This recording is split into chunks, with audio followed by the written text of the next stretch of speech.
bien, hermanos, bienvenidos a este su programa, Hazme Instrumento de tu Paz. Qué alegría volver a vernos en este jueves 19 de septiembre. Estamos transmitiendo completamente en vivo aquí desde la Catedral de la Diócesis de Cuautitlán. Hoy tenemos un programa sumamente interesante. Bueno, yo siempre digo eso en todos los programas, pero es que en realidad los preparamos con mucho cariño para ustedes. Vamos planeando allá a lo largo de la semana qué es lo que podemos tratar. Y hemos querido tratar de que estas catequesis sean a lo largo de todo un mes. Es decir, no dejar temas como a la mitad o únicamente salpicadas de alguna catequesis, ¿no? Como pequeños flashazos, ¿no? Sino más bien hacer una catequesis que nos abarque todo el mes y entonces sí ya poder ir deteniéndonos. ¿Se acuerdan ustedes que pues celebramos el mes patrio, septiembre? Estamos a mitad de septiembre, acaban de pasar las fiestas patrias y entonces, bueno, ya ustedes con la imagen se darán cuenta de qué vamos a hablar hoy o de quién vamos a hablar hoy. Pero antes de eso quisiéramos hacer un breve resumen de lo que hemos venido caminando durante todo este mes. Les repito, pues para que no nos quedemos allí en el aire, pensando con que, bueno, el programa de hoy estuvo muy bonito, pero ya se me olvidó, o esto ya no tiene nada que ver con mi vida, o se acabó. Fue únicamente un momento de entretenimiento. Aguas, porque no queremos ser eso nada más. Gracias por escucharnos, gracias por sintonizarnos, gracias por compartir el link con sus familiares, amigos. Pero no nos queremos quedar únicamente en ser, ¿cómo se dice? Un momento únicamente de entretenimiento. Queremos llegar a más, queremos que sea una catequesis que vaya transformando ahí la vida. Pues muy bien, bueno, queremos agradecer en primer lugar a la adoración nocturna que vino hace 8 días, que estuvo con nosotros. Muchas gracias. He recibido muchas felicitaciones, no para mí, sino para Dante y para Rosy, ¿se acuerdan ustedes que vinieron a compartirnos? Y también para Carla, le mando un fuerte abrazo. Gracias por haber venido. Esperemos que no sea la última vez. Esperemos seguir contando con su presencia. El tema de la Eucaristía, el tema de la fe en la Eucaristía, bueno, es muy amplio, entonces pudiéramos seguir hablando de esto. Queremos agradecerles enormemente.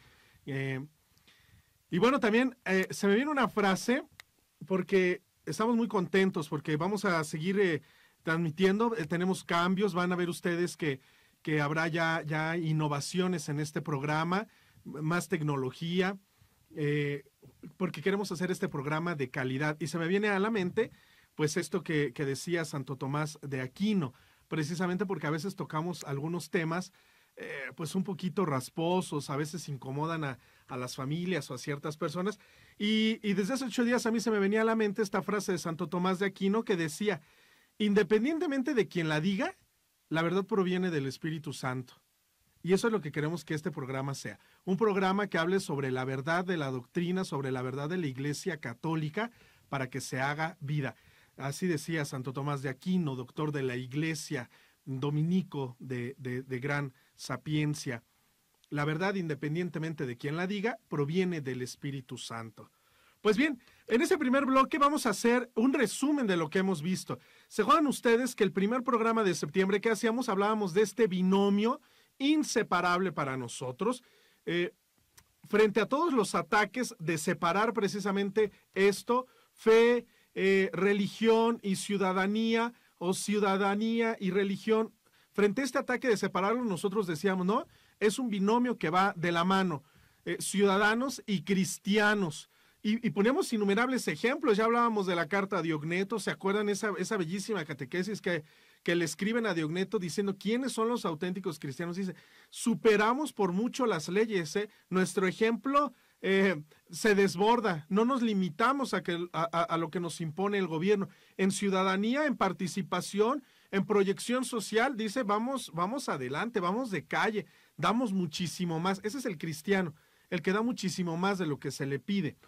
Eso hablábamos la primera vez, la importancia de conjuntar mi ser cristiano con mi vida ciudadana, no ser sacristanes, iba a decir, no ser cristianos de sacristía, es decir, mi religión está guardada, mi religión está únicamente en lo privado, inclusive ni siquiera la comparto con mi familia, sino únicamente conmigo, y decíamos, no, no puede ser esto. Al contrario, la fe cristiana tiene que ser un fermento, tiene que ser esta levadura que vaya penetrando en todos los ámbitos de mi vida, no solamente lo social, lo familiar, lo educativo, lo cívico también. Eso hablábamos el primer programa, la importancia. Y coincidía que tocábamos este tema en septiembre porque lo dedicamos a dar ya unos primeros avances sobre lo que fue este movimiento de la guerra cristera.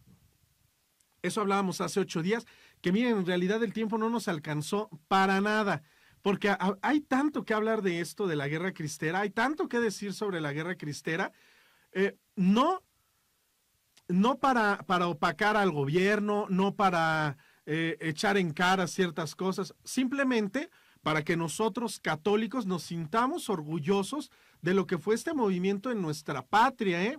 Un movimiento en donde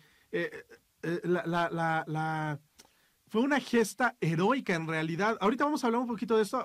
¿Qué quiere decir con heroico? Nada más porque gritaban Cristo Rey. No, hay muchísimas cosas detrás de esto. Y ya poníamos estos avances. ¿Se acuerdan ustedes que empezábamos diciendo que la Revolución Mexicana lo que quiso fue quitar a Porfirio Díaz?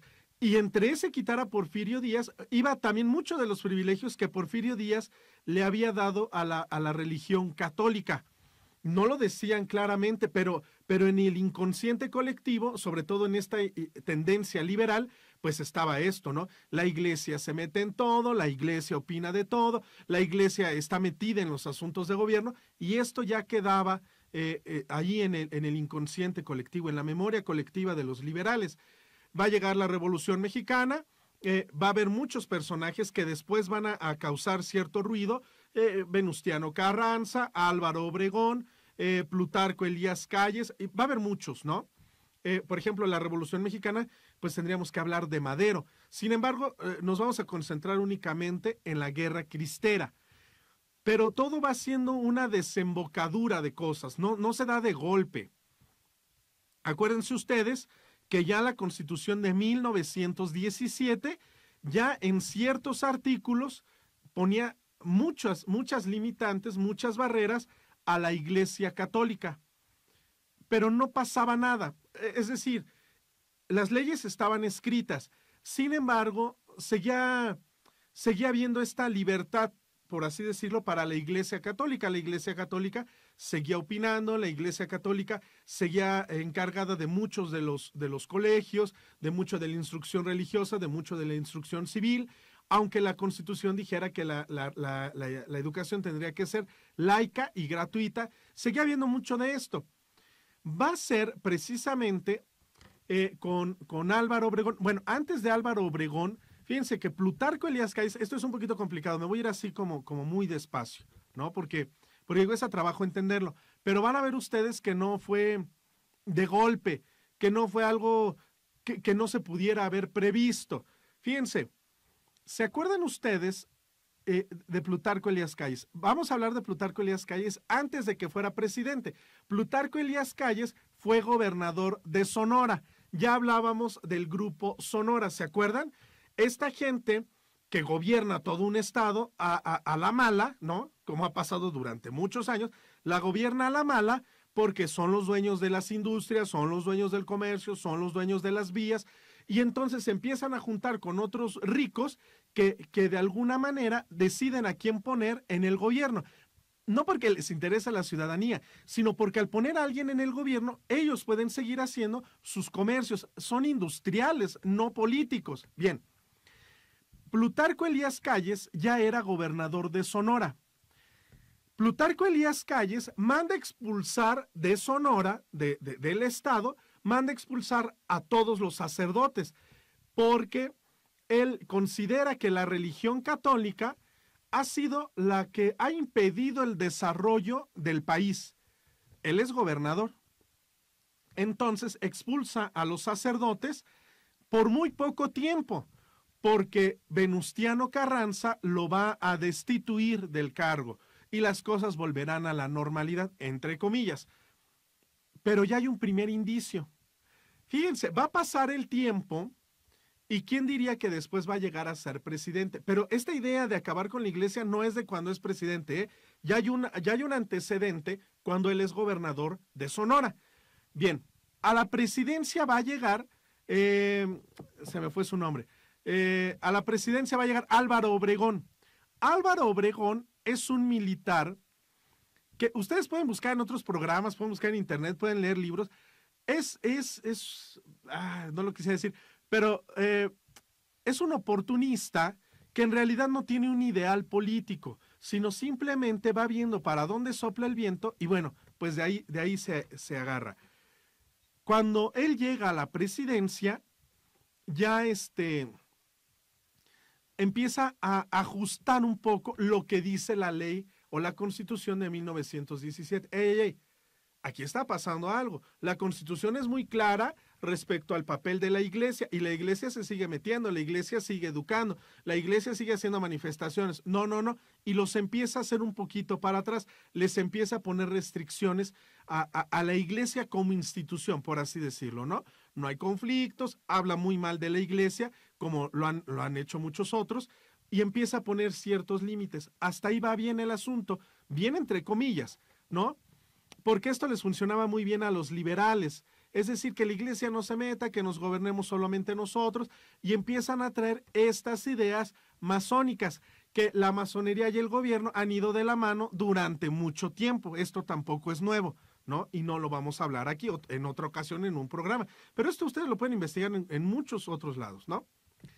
Entonces, cuando termina el periodo de Álvaro Obregón, tiempo después, en 1924, va a llegar el general Plutarco Elías Calles al gobierno. Es decir, ya la Constitución del 17, ya Venustiano Carranza, ya habían puesto un límite a la iglesia, ¿no? Mucho tiempo atrás, las leyes de reforma también habían hecho esta separación de iglesia y Estado, y simplemente era algo que venía pasando. Sin embargo, como que no había un ataque frontal a la iglesia, ¿no? Esto es muy interesante para nuestra fe. Más del dato histórico, esto es muy interesante para nuestra fe. La iglesia, ya hablando de los feligreses, la iglesia va a aguantar la separación de Estado, la iglesia va a aguantar que se le discrimine, la iglesia va a aguantar que se le critique, la iglesia va a aguantar que se le reprima, ya no puedes hacer esto, ya no puedes decir aquello, ya no. Hasta ahí la iglesia había permanecido firme, celebrando su fe, ¿eh? Nos quitaron esto, no importa, ya no podemos tener instituciones educativas, no importa, nos han quitado algunos templos, no importa, nos han quitado privilegios económicos, no importa, la iglesia sigue celebrando su fe. Pero con la llegada de Plutarco Elías Calles va a pasar algo que es tremendo. Plutarco Elías Calles, a meses de haber llegado a la presidencia, va a fundar la Iglesia Nacional Mexicana. Esto es un ataque directo. Es una ofensa, es como escupirle en la cara, ¿no? Porque lo que todos ustedes católicos han construido no sirve. Son hierba mala, podríamos decir. Ahora vamos a fundar una Iglesia Nacional Mexicana con un sacerdote que se va a autonombrar el Papa Eduardo I. Es una ofensa directa porque es una burla de la fe católica, porque no hay nada nuevo. Es una burla de la fe católica, como lo vemos ahora. Muchas de estas sectas en realidad toman ciertas cosas de la fe católica y hacen una mofa, hacen una caricatura ridícula de la fe católica. Es así como va a empezar ahora sí el movimiento de la guerra cristera. Vamos en el siguiente bloque a aterrizar ya esto para pasar al gran tema de hoy, nuestra Madre Santísima, que nos acompaña en nuestros dolores cotidianos. Escríbanos a su programa, Hazme Instrumento de tu Paz.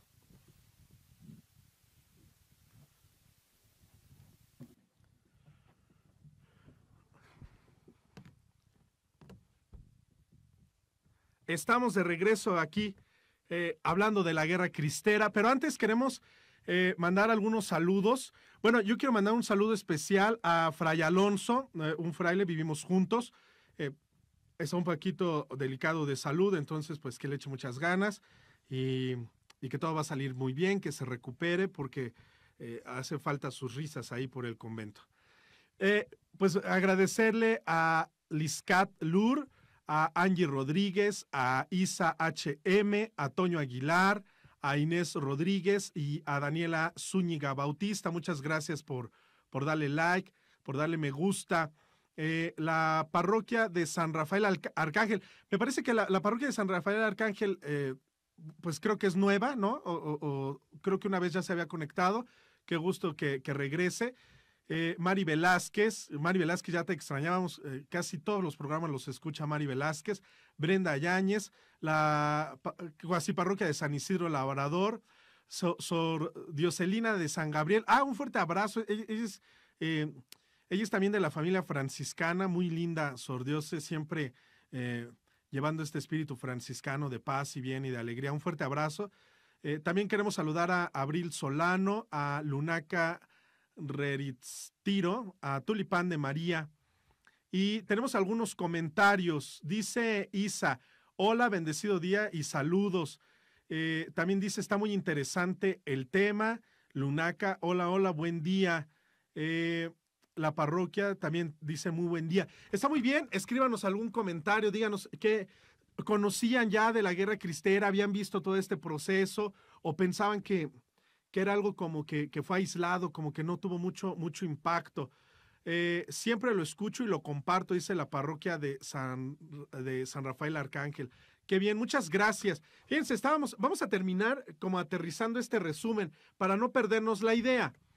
Bien, lo que estábamos comentando es entonces que cuando Plutarco Elías Calles llega al gobierno, a los 4 meses de asumir el poder, funda o crea esta Iglesia Nacional Mexicana, ¿no? Que tiene toda esta idea del nacionalismo. Nosotros somos católicos, el catolicismo abre la posibilidad a la universalidad, es decir, Dios ha venido, Cristo se ha encarnado para la salvación del género humano, ¿no? Y bueno, tendremos que entrar a más detalles para hablar incluso de la renovación del universo, etcétera, etcétera, etcétera. Pero no habla de una particularidad, no habla de un nacionalismo, solo nosotros, solo la Iglesia mexicana. Y esto va a ser un ataque directo, una ofensa, una burla, porque Plutarco Elías Calles decide contestar así esta idea. Fíjense cómo no coincide con sus ideales. Se acuerdan que cuando era gobernador decía la religión católica en concreto ha impedido el desarrollo y ahora tiempo después llega a la presidencia y funda una iglesia. También va a ver con muy malos ojos que se bendiga el Cerro del Cubilete. Fíjense que yo no conocía, hasta ahora que empecé a adentrarme un poquito más en esto de la guerra cristera, yo no conocía la importancia del Cristo del Cerro del Cubilete, ¿eh? No nada más es un monumento o no nada más es una imagen de Cristo Rey, tiene muchísima historia.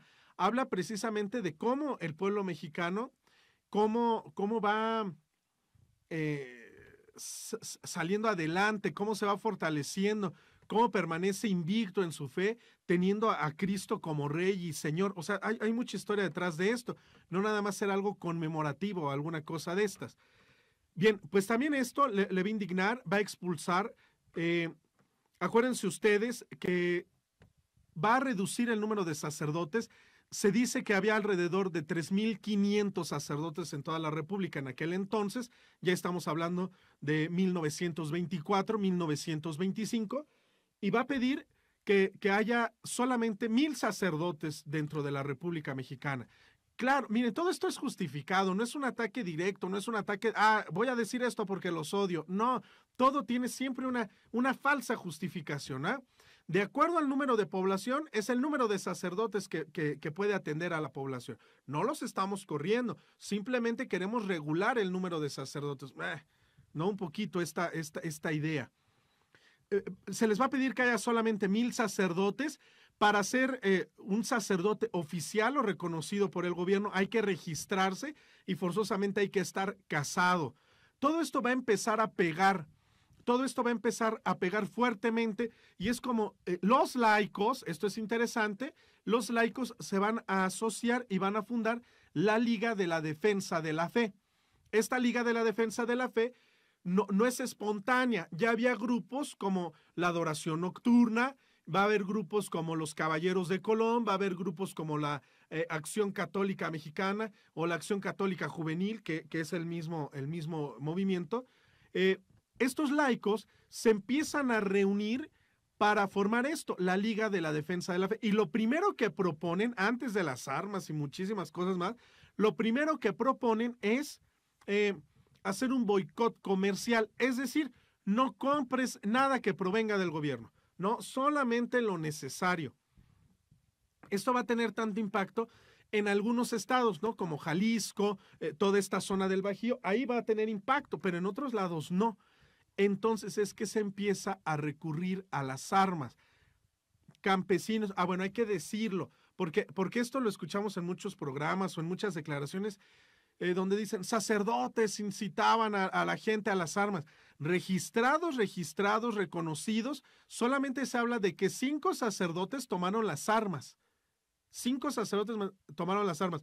Pero fíjense, toda la demás población, todos los demás sacerdotes, todos los demás clérigos, ellos se dedicaban a la labor pastoral. Y es ahí donde tenemos todas estas historias, no solamente de algunos cuantos, sino de muchos, muchos sacerdotes, centenares de sacerdotes que se escondían, que se disfrazaban para poder ir a celebrar los sacramentos.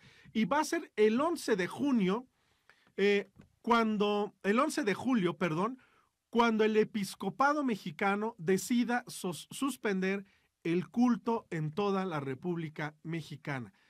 ¿Por qué? Sí, a manera de presión, pero también por los ataques que ya se daban dentro de las iglesias, por las ofensas. Porque hay que decirlo. El gobierno de Calles tenía empleados de gobierno, lógicamente, gente pobre a la que mandaba a las calles a hacer proclamas contra la iglesia, ¿no?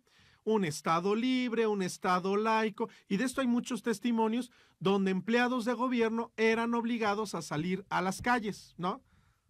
No estamos hablando de años pasados, estamos hablando de 1924, donde se obligaba a empleados de gobierno a salir a hacer críticas a la iglesia. Bien, salen, se suspende el culto, son expulsados los sacerdotes, se les pide que se registren en un padrón sacerdotal, por así decirlo, se comienza el boicot comercial y a pesar de esto es necesario ir a las armas.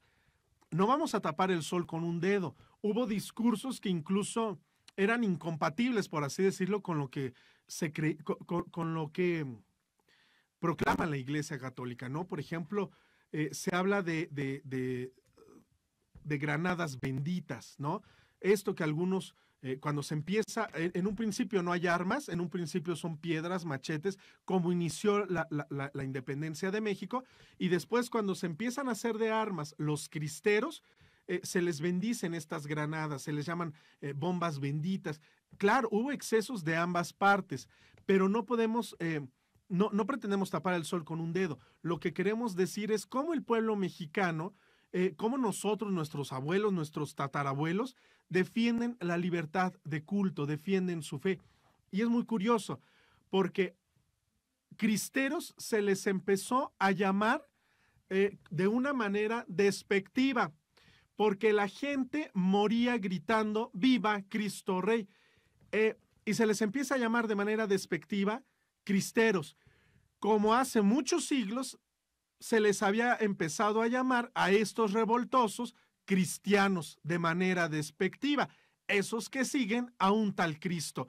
Fíjense cómo esta historia se repite, estas persecuciones es lo mismo, ya lo comentábamos alguna vez, el enemigo, el mal, el demonio, como le quieras llamar, no tiene trucos nuevos, no inventa cosas nuevas, es solamente una repetición donde la fe se pone a prueba.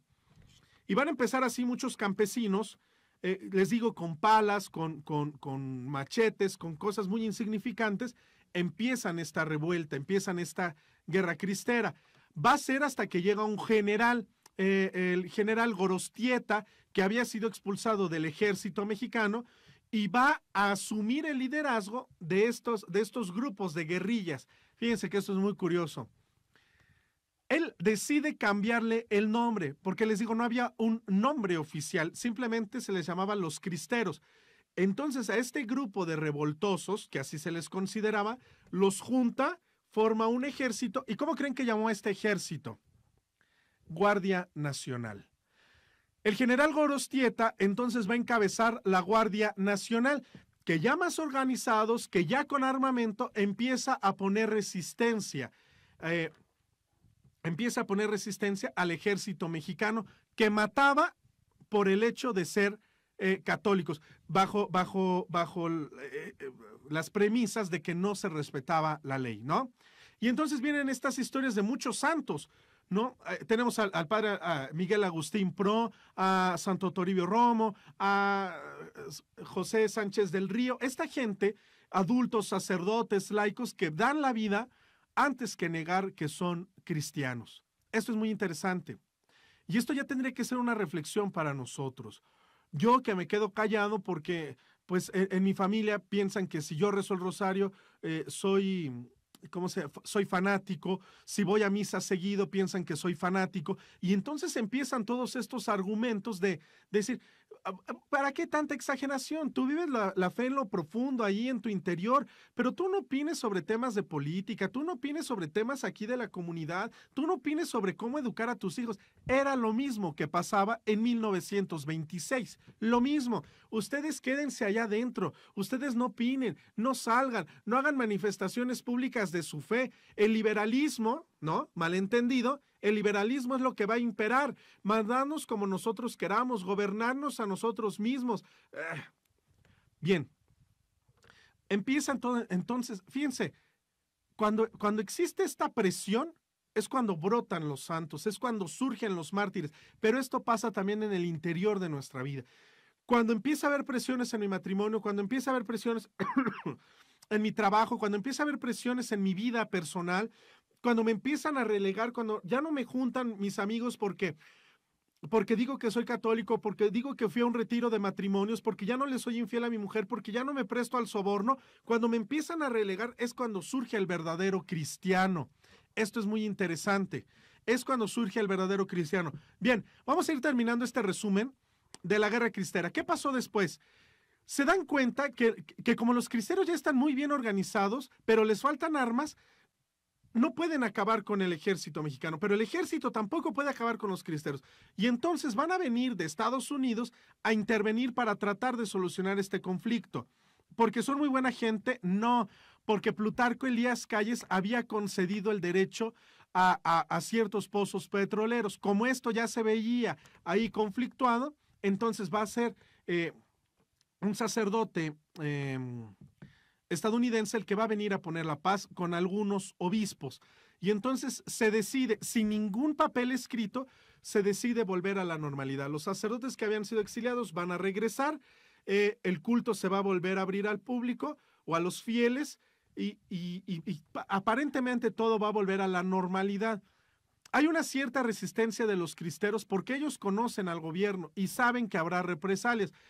¿Por qué tarda este proceso de paz? Bien, cabe decirlo, y con esto terminamos este bloque. Cabe decir que este proceso de paz se tardó porque, curiosamente, Álvaro Obregón, que venía de la Revolución Mexicana, ¿se acuerdan cuál era el lema de la Revolución Mexicana? Exacto, sufragio efectivo, no reelección. Resulta ser que Álvaro Obregón se había reelegido y había ganado. Entonces sufre un atentado donde es muerto. Cae muerto y se acusa directamente al padre Miguel Agustín Pro de mandarlo matar. Completamente falso. ¿Por qué? Porque Miguel Agustín Pro había sido el sacerdote que más conflicto les causaba. ¿Por qué? Porque no lo habían podido agarrar, porque se disfrazaba, porque se hacía pasar por mendigo, porque se vestía incluso de mujer para poder llegar a los lugares lejanos a poder celebrar los sacramentos. Los sacramentos.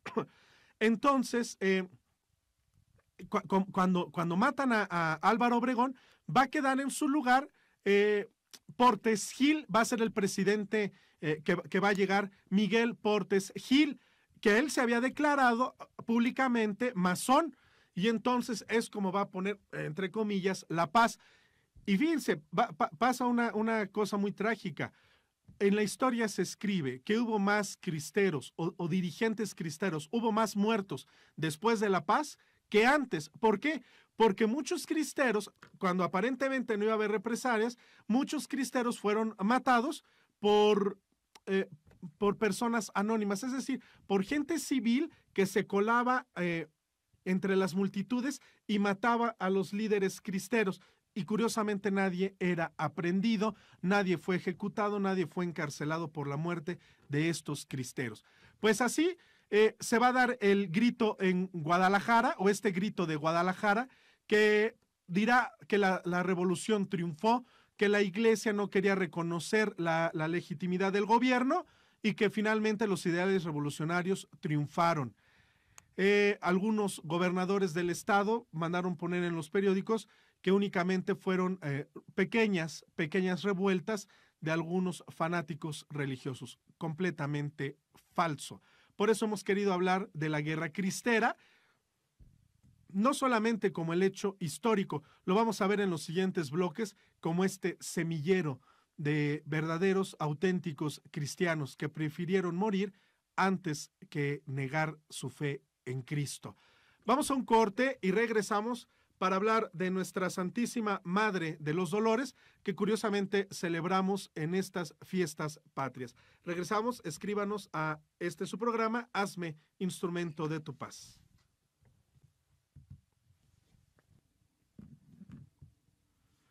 Ya estamos aquí de regreso. Bien, pues esta ha sido una parte de los resúmenes. ¿Qué es lo que nos están escribiendo? Siempre nos interesa saber, nos gusta estar en esta comunicación porque pues muchos de los que nos escuchan, muchos de los que nos ven, pues también son agentes de pastoral en su parroquia. Y esto es muy interesante para nosotros, poder hacer esto de compartir, porque es una manera de evangelizar, es una manera de llegar a donde no... Es muy difícil, por ejemplo, para la gente, sobre todo en las ciudades, que pueda ir a una plática, por ejemplo, que pueda ir a una plática al templo, ¿no? O vivir un curso de Sagrada Escritura, algo. Bueno, estos pequeños programas que hacemos de 1 hora, de 2 horas, pues tienen mucho que, ayudan bastante, ¿no? Lo puedes escuchar en el coche, cuando vienes en el metro y estas cosas, te ayuda. ¿Qué temas les gustaría? ¿Qué temas podríamos profundizar? Sobre todo para que la religión o nuestra experiencia de fe no sea algo que está así como inalcanzable, como que no se puede aterrizar en mi vida diaria, ¿no? Eso es lo que pretendemos en el programa. Tenemos más saludos, dice Liscat. Saludos al grupo de evangelización de Villa de las Flores, especialmente a Artemio, que está en nuestras oraciones, y a los festejados del mes. Bien, no los conocemos, pero muchas felicidades. Isa, yo solo sabía la historia que vi en la película de La Cristiada, pero no habla mucho de política y siempre es bueno saber más sobre la historia de nuestro país. Pues sí, efectivamente. Un angelito de parte de Daniela Zúñiga. María Guadalupe Rosas dice, muy buen día, buenísima información. Muchos nos quedamos con lo que nos enseñaron en la escuela, en las clases de historia. Bien. Cuasiparroquia de San Isidro Labrador dice, la imagen de la Virgen Dolorosa nos enseña a tener fortaleza ante los sufrimientos de la vida. Que encontramos en ella una compañía y una fuerza para darle sentido a nuestros sufrimientos. Ahorita vamos a hablar ya de eso. Tulipán de María dice, me encanta el super resumen de esta parte de la historia en México. Saludos también para ti, Tulipán de María. Bien, pues sí, efectivamente, yo pienso que es providencial para nuestra historia, es providencial para nosotros celebrar a la Virgen de los Dolores en medio de las festividades patrias. Ustedes saben que en el resto del mundo, por así decirlo, en el resto de la iglesia, la exaltación de la cruz, tendríamos que partir de ahí, la exaltación de la Santa Cruz se celebra el 14 de septiembre. Nosotros, por tradición ya antiquísima, celebramos la exaltación de la cruz el 3 de mayo. Sin embargo, la Iglesia Universal, por así decirlo, celebra la exaltación de la cruz el 14 de septiembre. como signo de nuestra redención, como signo de nuestra salvación, cómo este signo de tortura, de muerte, pasó a transformarse en signo de vida, en signo de paz, en signo de esperanza. Y todas nuestras actividades y todos nuestros templos y toda nuestra vida católica está coronada con la cruz, en todo el sentido espiritual que esto conlleva. Nuestra vida inicia y termina en la cruz, pero en la cruz gloriosa. Bien, junto a la cruz, pues está la Santísima Virgen María, la Virgen que acompañó a nuestro Señor Jesucristo al pie de la cruz. Únicamente ella, San Juan y María Magdalena son los que nos dicen los evangelios que estuvieron al pie de la cruz, que esto es muy significativo, ¿eh? Una cosa es estar al pie de la cruz y otra cosa es estar de lejos viendo la crucifixión. Esto, miren, podríamos hacer un programa dedicado a esto. ¿Cómo es mi vida cristiana? ¿Realmente yo vivo al pie de la cruz? Es decir, ¿realmente yo voy caminando, yo voy siguiendo los pasos de Cristo? ¿Realmente yo me entrego? ¿Realmente yo me ofrendo? ¿No? La Santísima Virgen, San Juan San Juan Evangelista y María Magdalena están en la cruz. Acompañan a Cristo en este momento, sí, de dolor y después de resurrección. Están ahí. Hubo muchísima gente que estuvo viendo la crucifixión, ¿no? Un espectáculo. Y a veces eso es nuestra fe para nosotros. Yo no me involucro en la vida cristiana, yo no me involucro con Cristo. Cristo nada tiene que ver en mi vida, nada tiene que ver en mi familia. Yo únicamente veo la religión desde lejos como un espectáculo, como algo que hay que cumplir, ¿no? Ahí me llama la atención toda esta gente que a veces va a bodas, 15 años, primeras comuniones, pues eso, a tomar fotografías, a tomar el mejor ángulo, a acompañar únicamente socialmente a la quinceañera. A veces así es nuestra vida por dentro, ¿no? Cristo nada tiene que ver conmigo, yo nada tengo que ver con él, Cristo no está en mi vida. Y yo lo digo, por ejemplo, cuando tenemos algunas celebraciones, pues que nos convertimos en cristianos de cumplimiento. Cumplo, pero miento. Es decir, cumplo con todo, ¿no? Y hay personas que nos enorgullecemos de decir, todos mis hijos están casados por la iglesia, todos mis hijos tienen sus sacramentos, ninguno se ha divorciado. Cumplo, pero miento. ¿Por qué digo miento? Porque Cristo no está en mi vida, porque Cristo nada tiene que ver conmigo, porque no ha llegado a mi hogar, porque no soy una persona evangelizada, no soy una persona que quiera tener una relación auténtica con Cristo. Sin embargo, pues sí voy a misa y de vez en cuando me confieso y voy a las representaciones de Semana Santa. Cristianos de cumplimiento. Bien, la Santísima Virgen acompaña a Cristo en este momento importante de la cruz.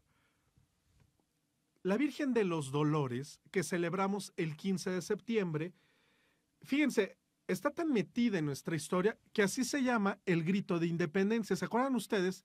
El grito de Dolores. El grito porque se celebraba la festividad de la Virgen de los Dolores. Y esto es muy significativo. ¿Se acuerdan ustedes que la conspiración fue descubierta? Por eso se tiene que adelantar el grito de independencia o el movimiento de independencia. En esta festividad del grito de Dolores, el párroco de esta parroquia de Dolores, allá en Guanajuato, el párroco decide tocar las campanas porque estaban de fiesta, la gente se acerca y es cuando entonces empieza toda esta arenga, es decir, toda esta exaltación de debemos de ser libres, debemos de luchar por nuestros ideales, y toma el estandarte de la Virgen de Guadalupe. La Virgen nos ha acompañado a lo largo de toda nuestra historia, nacional y personal. Hay una pregunta que tendremos que hacer. ¿Celebramos el dolor? ¿Dios es un Dios que se complace en el dolor, que se complace en el sufrimiento, tanto que lo celebramos? La respuesta es obvia. Claro que no. No somos una religión, no somos cristianos que se gocen en el dolor. Más bien, celebramos, hay que hacer esta distinción. Celebramos no quiere decir el ambiente festivo. Vamos a hacer esta diferenciación. Está la fiesta y está la celebración. La fiesta es efímera. La fiesta pasará. Piensa tú en la fiesta que tuviste el 15 de septiembre hubo comida, hubo música, hubo alegría, pero pasó, ¿no? Piensen ustedes en los fuegos artificiales, sube con mucho ímpetu, estalla, hay un momento gozoso y después se desvanece. Esa es la fiesta en general. Nosotros no vivimos de fiestas, es decir, hemos mezclado estos términos, pero en el sentido estricto, nosotros vivimos de una celebración. ¿Qué quiere decir? Que la celebración es esta explosión, sí, de alegría, más que de alegría, de gozo, ¿fa? Pero no es efímero, no es algo que se desvanezca. La característica de la celebración es que permanece, que perdura y que produce un cambio, una transformación. Nosotros no festejamos el dolor, sino que conmemoramos, celebramos el dolor de la Santísima Virgen María. ¿Qué quiere decir esto? Que nosotros experimentamos un gozo, el gozo que ella nos consiguió al ser partícipe de este dolor. No solo el dolor de la cruz, lo vemos aquí en la imagen de la Santísima Virgen, vemos el corazón traspasado por 7 espadas, los 7 dolores de la Virgen. Podríamos decir que la Virgen vivió, no quisiera decir que en constante dolor, porque quien se encuentra con Cristo experimenta un gozo, pero sí que hubo momentos difíciles, momentos de tensión. Y a mí me gustaría que este tercer bloque del programa lo dedicáramos a hacer como una línea del tiempo sobre el camino de la fe de la Santísima Virgen María, porque no fue fácil. Esto es algo que hay que reiterar muchas veces, hay que repetirlo. No fue fácil caminar en la fe, para nadie es fácil caminar en la fe. Tú pregúntate, las veces que tú has intentado caminar en la fe es cuando peor te ha ido. Cuando quisiste solucionar tu matrimonio, es cuando peor te ha ido, porque así es el camino de la fe. Es un camino de proyección, es un camino de fuerza, es un camino de aventarse a algo que no es muy visible. El hecho de que no sea visible no significa que sea inseguro, porque caminar en la fe es caminar en la seguridad de Cristo, pero es caminar como en medio de la niebla, ¿no? Sé que hay camino, pero no sé si gira a la izquierda o si gira a la derecha. No sé si es recto el camino, no sé si habrá algún bache, pero sé que hay un camino porque Cristo me lo ha prometido. Este es el camino de la fe. Y Santa María va a hacer este camino a lo largo de toda su vida, ¿eh? Piensen ustedes en el momento gozoso de la Anunciación. Es tan increíble este momento que incluso ella no se asombra. Acuérdense ustedes, esto lo han escuchado muchas veces en sus parroquias seguramente. La Virgen no se asombra del ángel, ¿no? Que para nosotros sería algo extraordinario ver un ángel celestial. Claro que viviríamos llenos de asombro, recordaríamos ese momento quizá como el momento culminante de nuestra vida. Ella se asombra del saludo, porque acuérdense que el saludo es un saludo imperial. Ave, salve, era un saludo. Entre los judíos del pueblo se saludaban con un shalom, ¿no? La paz contigo. Sin embargo, a la Santísima Virgen María la saluda con este saludo imperial, con este saludo que solamente era dirigido a la nobleza, a la realeza. Ella se asombra del saludo, no de la presencia del ángel. Bien, después de este momento de gozo, viene un silencio de parte de Dios. Y a mí me gustaría que pudiéramos meditar en los silencios que hemos experimentado de parte de Dios. Hablábamos de la guerra cristera, un silencio de parte de Dios. Hablamos de la persecución de los primeros cristianos, un silencio de parte de Dios. Pero cuando enviudaste, cuando te detectaron el cáncer, o cuando le detectaron una enfermedad a uno de tus hijos, ahí hay un silencio de parte de Dios. El silencio no significa que Dios no esté. El silencio significa que algo vendrá. Eso también lo caminó, eso también lo recorrió la Santísima Virgen. Voy a mencionarlos así de corrido y en los siguientes bloques nos dedicaremos a examinar cada uno de ellos. El silencio de no tener a dónde dar a luz. Y más que el no tener dónde dar a luz, porque nosotros los mexicanos tenemos mucho esta conciencia. No importa que no tengamos dinero siempre y cuando estemos juntos, siempre y cuando la familia esté unida. Nosotros tenemos muy arraigado este pensamiento.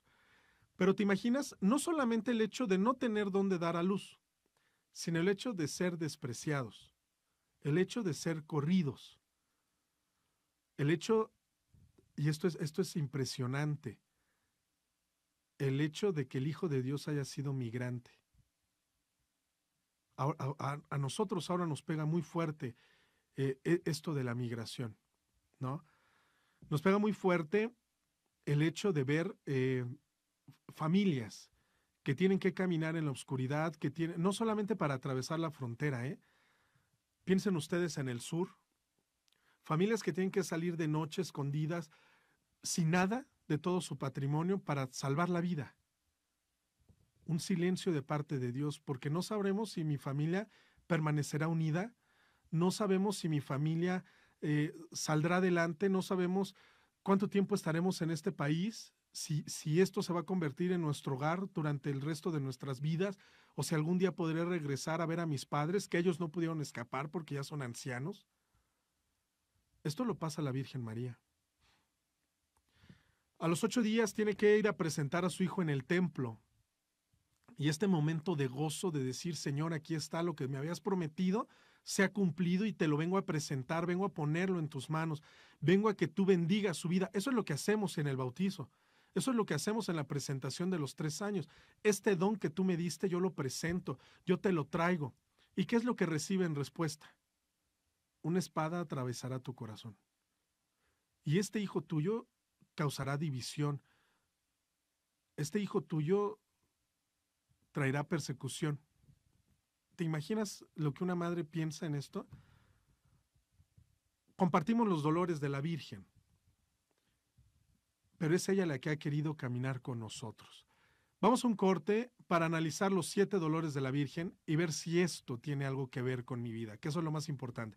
Escríbanos, por favor, porque solamente así podremos llegar a más personas para poder llevar un poco de la palabra de Dios a sus vidas y a sus hogares.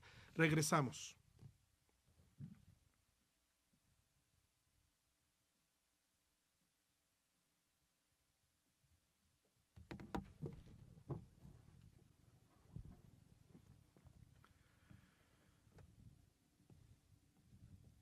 Ya estamos aquí de regreso, estamos hablando sobre la Santísima Virgen de los Dolores.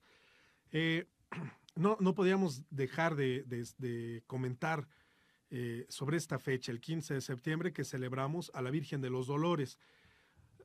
La Virgen que nos ha acompañado, ya lo decíamos, no solo en nuestra historia nacional, sino en nuestra historia personal. Tenemos algunos comentarios, tenemos algunos me gusta. Eva Portillo, muchas gracias. Benjamín Nieves, Rosa Cruz Rebollar, gracias por darle like. Ayúdenos también a compartir. Toño Aguilar, Inés Rodríguez, Giselita, le mando un beso. Esther Sánchez y Fátima Delgado, gracias por darle like. Compártanlo, por favor. Es muy fácil. Si tú nos estás escuchando en el teléfono, tú lo seleccionas, te aparece la página en pequeño, lo seleccionas y en automático te aparece una flecha. Le das en la flecha y te van a aparecer todos tus contactos y entonces tú puedes mandar el programa a los contactos que tú tengas en tu WhatsApp. Pues le ponen corazoncitos al programa. Abril Solano Urbán, y ya. Bueno, es que estaba viendo, son los de los pasados. Tenemos más comentarios. Dice Adán Ugalde, gracias Fray, su compartir es muy bueno, desde luego que nos sirve para recordar y conocer nuestra historia y nos evangeliza para ser mejores cristianos. Reciba mi abrazo fraterno, un abrazo fraterno también para ti, Adán. Fernanda Pérez dice, el silencio de perder un hijo, pues sí, y pone caritas tristes. Sí, el silencio, yo creo que eso es sobre todo lo más difícil, ¿no? Cuando tienes que soportar estas cosas en silencio. Ahorita vamos a hablar un poquito de eso. Mari Velázquez, buenos días, saludos Fray. Más que excelente programa, perdón, ya que meditar de este modo los silencios de Dios me resulta increíble. Gracias por este hermoso tema. Dios lo bendiga. Dios te bendiga también a ti, Mari. Isa, el silencio es donde encontramos realmente a Dios en nuestra vida, pero a veces lamentablemente no lo percibimos. Y María siempre está ahí con nosotros para darnos la fortaleza que necesitamos para reconocer, aceptar y amar a su Hijo Jesús. Miguel Ángel Miranda es el mejor fray. Es que le debo dinero. No es cierto. Luciérnaga dice, Fray Carlos, gracias por mostrarnos a la Virgen como el ejemplo fiel del amor hacia Jesús. Un abrazo, atentamente, Areli. Bien, fíjense. Esto que decías en un comentario, me parece que es Isa la que dice, en el silencio encontramos a Dios. Uy, esta frase la hemos escuchado infinidad de veces, ¿eh? Incluso hay santos, me atrevo a decir, la Madre Teresa de Calcuta hablaba de esto, en el silencio es donde se encuentra Dios. Sí, pero estamos hablando de este silencio orante. Hay que hacer esta diferencia. Es decir, yo en la meditación, yo en el silencio, yo en el aquietar la mente, yo en el ponerme en esta sintonía para orar, claro que percibo la voz de Dios. Es este silencio. Pero estamos hablando de un silencio como la otra cara de la moneda, por así decirlo. El silencio cuando Dios no responde. Eso es otra cosa, ¿eh? No confundamos. El silencio cuando vienen estas cuestionantes de decir, ¿por qué si trato de ser un buen padre de familia? ¿Por qué si soy honesto en mi trabajo? ¿Por qué si vivo o trato de vivir en la verdad? ¿Por qué me sucede esto? ¿Por qué Dios no me resuelve? ¿Por qué Dios no se manifiesta en esta situación o en este problema o en esta angustia? Ese es otro tipo de silencio. De este silencio es del que estamos hablando. Del silencio donde aparentemente, cabe resaltarlo, aparentemente Dios se ha ido. Dios no responde. El silencio de la cruz, ¿no? Piensen ustedes en Jesús crucificado cuando dice, Padre, ¿por qué me has abandonado? Es ese silencio del que estamos hablando. No el silencio meditativo, no el silencio de oración, no el silencio para escuchar la voz de Dios que nos anima a seguir con nuestra vida cristiana.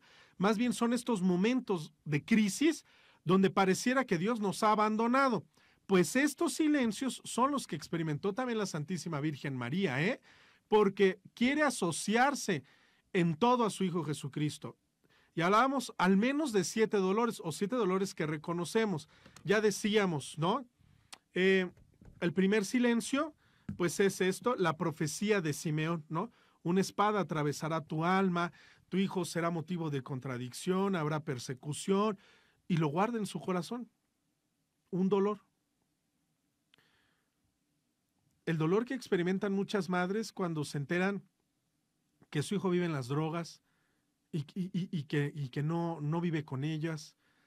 El dolor de muchos padres de familia que tienen que guardar silencio ante una dificultad frente a sus hijos. Este silencio, es este momento de angustia, de ese silencio es del que estamos hablando.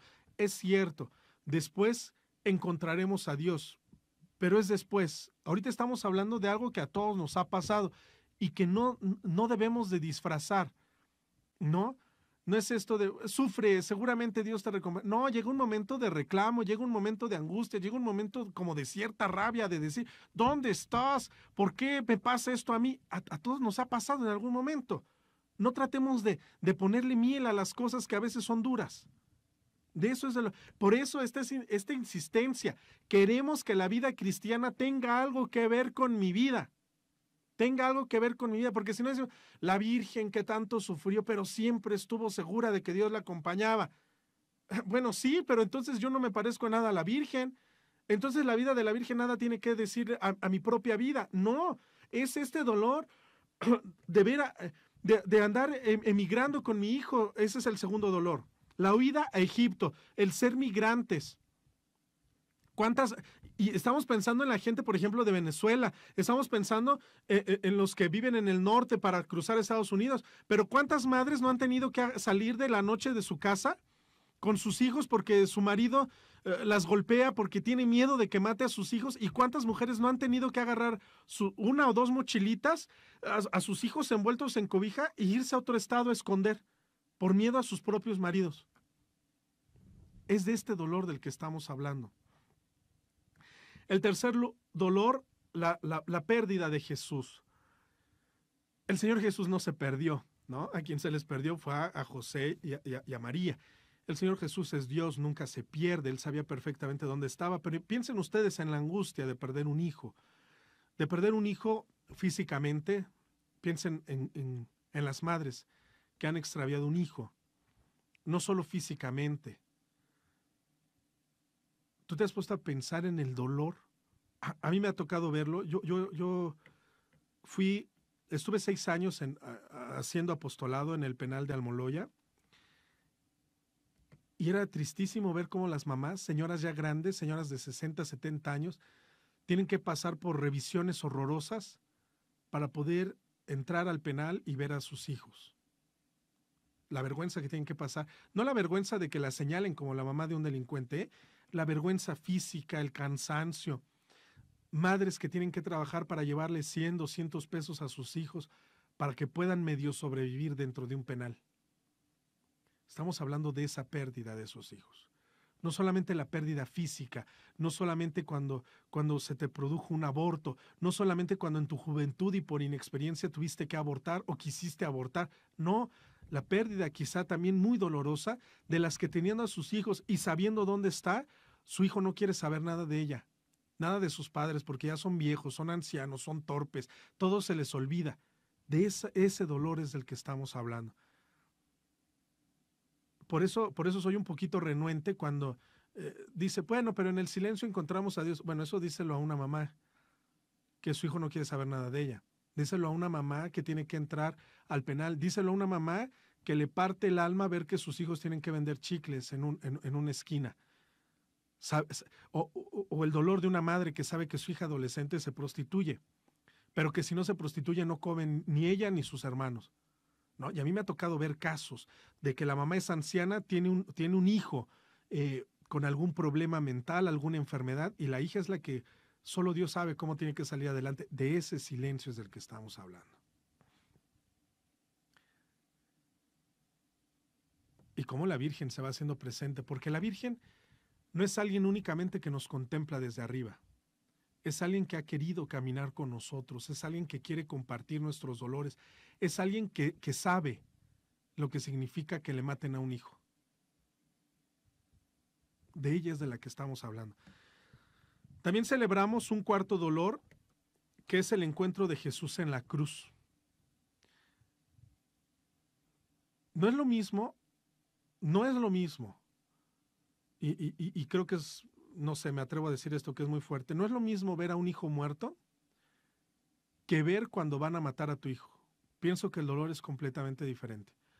Y la Virgen lo ve en el cuarto dolor, el encuentro, y el quinto dolor, la crucifixión y la agonía de su hijo. Llega hasta la cruz.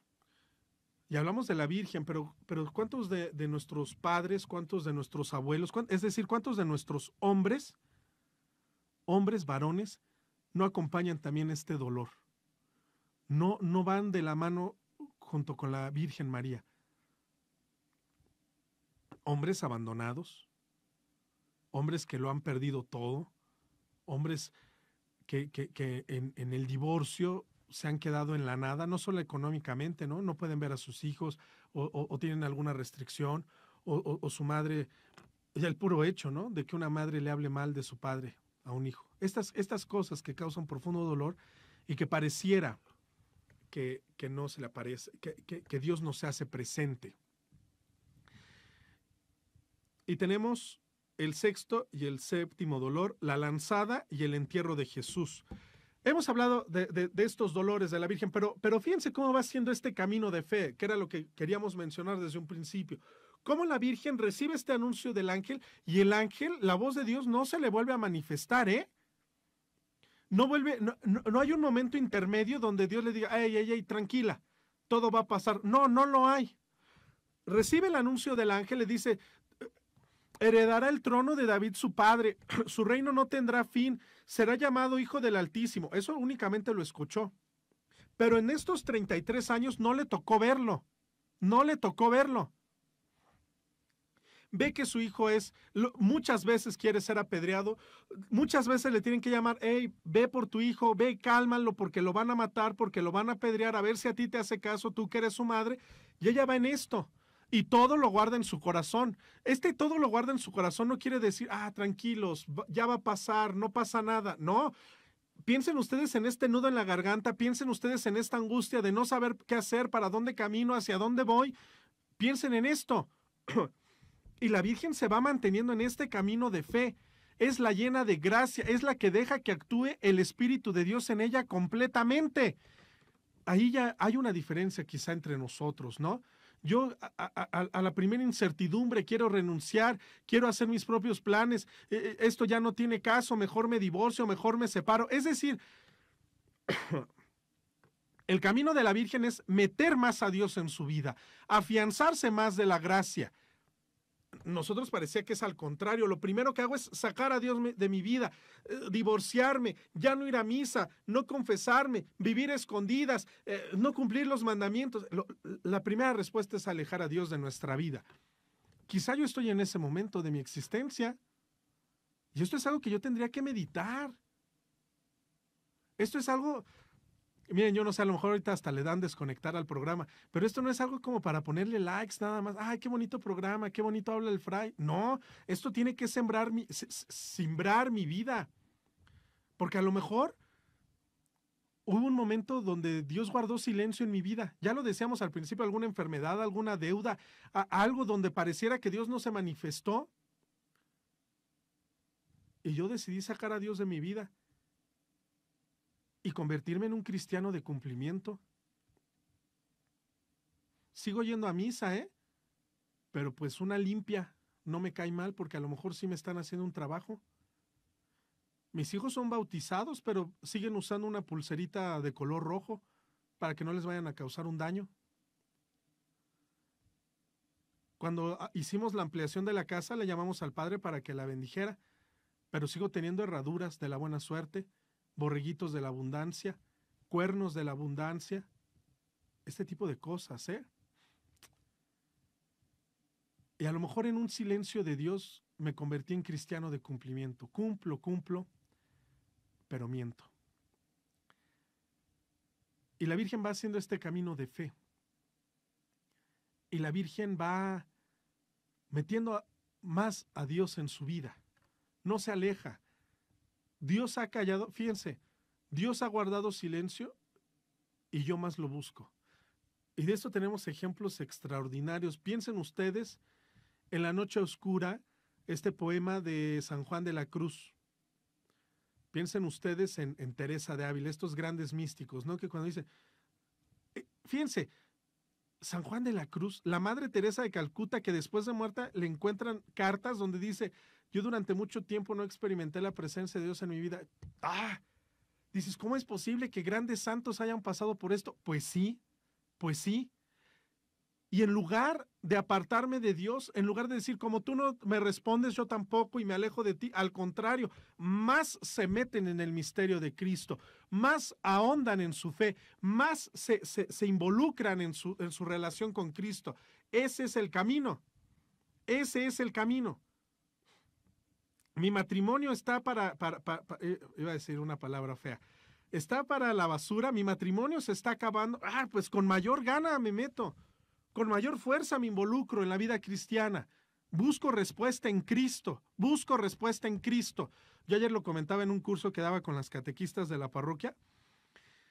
Pareciera como que ahora hubo un boom, una explosión, y ahora todo es desarrollo humano. Ahora todos son diplomados, ¿no? De desarrollo humano, exaltar al hombre, evitar los traumas del pasado. Como que eso fue una gran explosión dentro de la iglesia. Y se nos ha olvidado la vida de santidad, formar santos, crear santos, aspirar por la santidad. No, ahora todo es desarrollo humano. No que esté mal, no, porque ahorita ya me van a empezar a escribir. No que esté mal, pero no lo es todo. No lo es todo. Nuestra mira está puesta en la vida eterna. Dice, en alcanzar la corona que no se marchita, diría San Pablo. Vamos al quinto bloque, vamos a hacer un resumen de estos silencios. ¿Estos silencios tienen algo que ver con mi vida? ¿Y qué pasó con la Virgen María? ¿Se aguantó? ¿Guardó silencio? ¿Se quedó callada? Y ya hasta que estuvo en el cielo Dios se le manifestó. Lo vamos a ver en el bloque final de este su programa, Hazme Instrumento de tu Paz. Mándenos sus comentarios, que los recibimos con mucho agrado.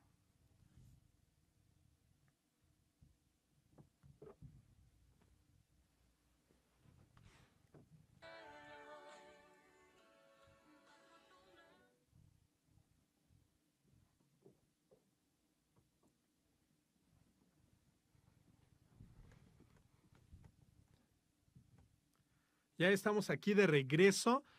Tenemos varios comentarios porque miren, se puso muy candente esto. Y les agradecemos porque en realidad tienen mucha razón. Estos temas nos ayudan. Bueno, primero queremos agradecerle a Chris Cass, a Angie Rodríguez y a Will Scarlett. Muchas gracias.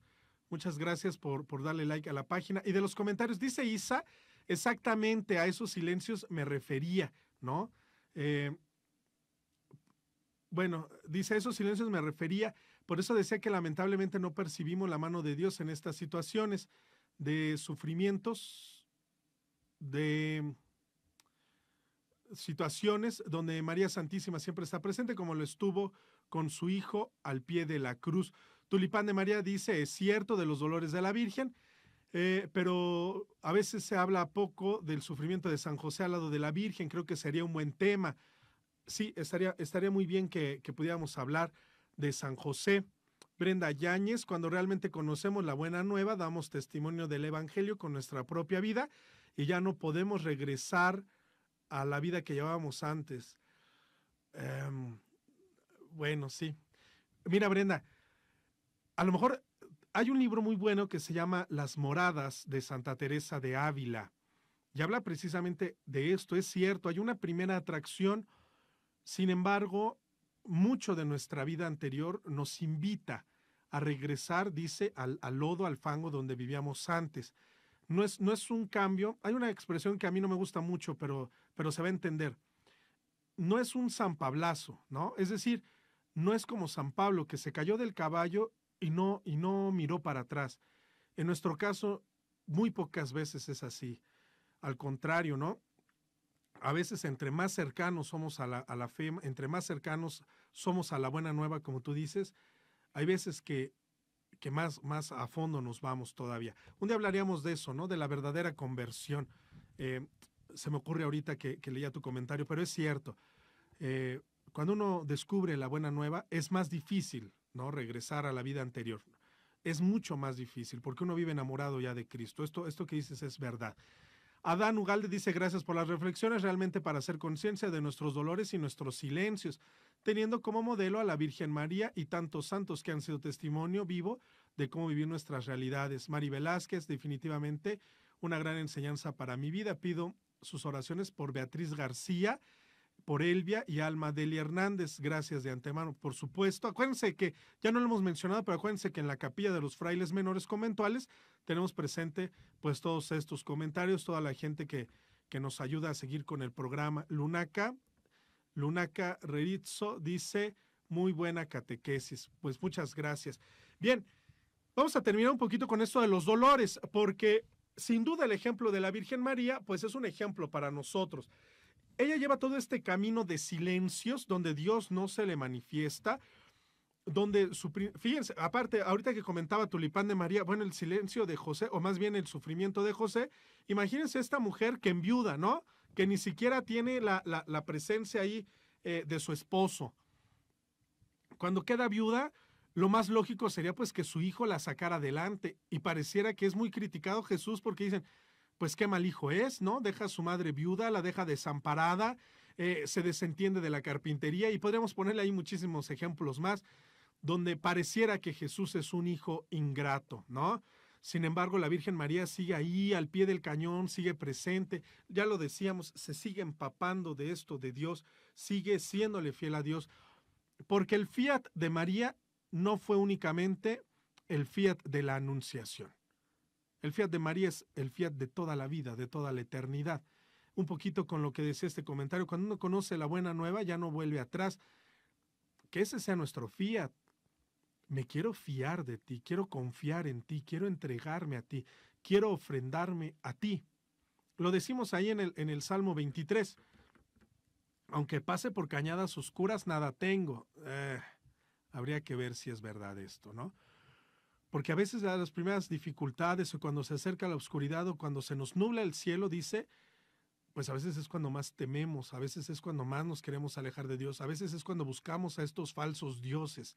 Las limpias, el horóscopo, el feng shui, el reiki. Un día hablaríamos de todo eso porque como que esas cosas a mí me apasionan, ¿no? Desmenuzar los errores en los que a veces caemos. Yo quisiera terminar este bloque o quisiera terminar este programa presentando una imagen del momento de la resurrección. ¿Se acuerdan ustedes de todo esto que sufre la Virgen? Recibir a su hijo muerto en sus brazos. Tenemos esta imagen de la piedad. ¿Te imaginas cuando se lo encuentra resucitado? Todo lo que Dios le había dicho en la Anunciación se cumplió. Es hasta ese momento. Y ni siquiera es que Dios le hable en persona, sino que ella sabe interpretar muy bien la resurrección de su hijo como la respuesta a todas las interrogantes de su vida. Quizá ese sería nuestro mejor ejemplo. Todas las interrogantes de mi vida, todas, se aclaran cuando me encuentre con Jesús resucitado. Si aún no me encuentro con Jesús resucitado, seguiré en las dudas. Y al contrario, el enemigo me sembrará cada vez más dudas. Si tú eres una persona que vive atrapada en el pasado, caíste en las trampas o en la trampa que el demonio te colocó. Tú eres una persona que vive frustrada por su pasado. A mí nunca me quisieron, mis padres nunca me valoraron, nunca tuve un matrimonio como el que yo quería, nunca realicé la familia que yo anhelaba, nunca estudié lo que fue mi sueño, siempre me limitaron. Si tú estás atrapado en el pasado, caíste en una trampa del demonio. Si tú vives atrapado en el futuro, también has caído en una trampa del demonio. No lo intento porque no sé qué vaya a pasar. No lo hago porque no sé si lograré llegar al fin. No me meto a un grupo de catequesis, no me meto a un apostolado, no trato de hacer una obra de caridad porque no sé cómo vaya a resultar. Este absurdo miedo al futuro. No me caso por la iglesia porque si no funciona nos separamos. Miedo al futuro. Trampa del demonio. No bautizo a mis hijos hasta que ellos decidan qué religión quieren, por cuál religión quieren optar. Miedo al futuro. Trampa del demonio. Dios es el eterno presente. Si yo me encuentro con Cristo resucitado, lo más probable es que ya no haya dudas. Lo más probable es que toda esta oscuridad se convierta en luz, toda esta neblina se acabe con la presencia de luz, ¿no? Hay una imagen muy hermosa que se encuentra en un video. Yo lo tengo en Instagram, pero ustedes lo pueden buscar como el encuentro de Jesús y de María. Esta festividad la hacen precisamente el domingo de Pascua en España y es muy bonita, véanla porque se les va a poner la piel chinita. Está Cristo resucitado y en el otro extremo de la calle viene la procesión con la Virgen de los Dolores precisamente. Y ustedes van caminando, y ustedes ven esta procesión y de repente los que van cargando a la Virgen María corren y se encuentran con Jesús. Miren, esta Nancy, que nos ayuda muchísimo en el programa, lo está buscando.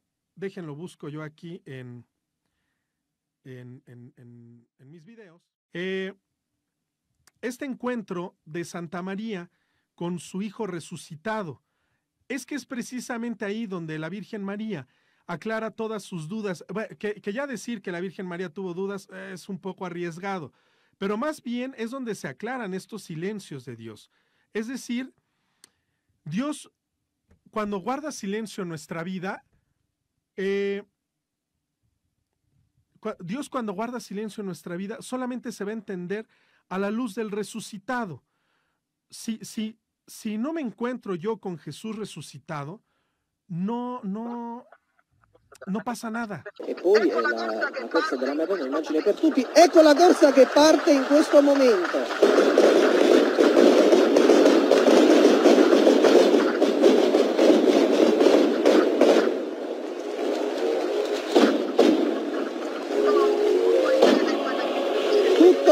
Tutto è bene, quel che finisce bene, una corsa anche quest'anno brillante, entusiasmante, che non ha tradito le attese. Vediamo l'abbraccio liberatorio dei confratelli lauretani che stringono la guida, tutta la quadriglia, un momento bellissimo qui in piazza Garibaldi, il rituale dello sparo dei mortaretti, il volo delle colombe, la caduta del manto nero del dolore che ha lasciato il posto al verde della speranza, è riuscito perfectamente, quindi complimenti alla quadriglia que quest'anno. Queremos terminar este programa. Lo que queremos decir es que la Santísima Virgen es el ejemplo de nuestras vidas, porque es ella la que va acompañando nuestros dolores, es ella la que nos va llevando en este camino de fe para podernos encontrar con Jesús resucitado. Ese es el objetivo. ¿Se dan cuenta cómo acabamos con todas esas historias de que la idolatramos, que la tenemos como diosa, que eso es completamente mentira? Eso desecha toda esta ideología de las sectas protestantes, ¿no? Todo esto, ustedes la idolatran, ustedes la adoran. No, María es una mujer que sufre que tiene estos dolores, que tiene estos sufrimientos en su vida, como cualquier cristiano, como cualquier criatura mortal, pero en lugar de alejarse de Dios, que es como la ideología de, ya no seas tan fiel, porque Dios te ha fallado, porque Dios no se ha hecho presente, Dios aparentemente te ha engañado, Dios te ha mentido. Cuando todo nos dice que nos alejemos de Dios, el ejemplo de la Santísima Virgen María, ¿qué es lo que nos dice? Acércate, entrégate todavía más, confía cuando todo pareciera que hay que desconfiar. Cuando sucede esto, es entonces que en automático, aparentemente, la Virgen Santísima nos pone de frente a Dios.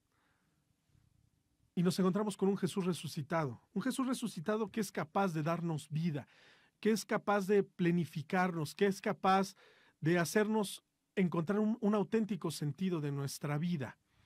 Eso es con lo que queremos terminar este programa, eso es lo que queremos compartirles. Todos estos dolores en los que efectivamente no estamos solos, en los que la Virgen María se ha hecho nuestra compañera porque es nuestra madre, porque nos engendra para un encuentro auténtico y profundo con el Señor, tienen sentido. Encontramos su raíz, su objetivo en la resurrección de nuestro Señor Jesucristo. El objetivo del sufrimiento es ese, encontrarnos con Cristo resucitado. En consecuencia, mi vida resucitará, mi vida renacerá y ya no sobreviviré, que quizás es el ejemplo de muchos de nosotros. No vivo, sobrevivo. Quisiera terminar con las palabras de San Antonio de Padua, en un discurso, o en una homilía, mejor dicho, que él dirigió a un grupo de sacerdotes, donde decía: las preguntas son infinitas, como pudiera ser nuestro ejemplo. Las preguntas que tengo a lo largo de la vida son infinitas, ¿eh? La respuesta es una sola: Jesucristo, nuestro Señor. Escúchanos la próxima semana en su programa Hazme Instrumento de tu Paz. Soy Fray Carlos Katzin, fraile franciscano conventual. Que Dios los bendiga a lo largo de toda esta semana. Paz y bien.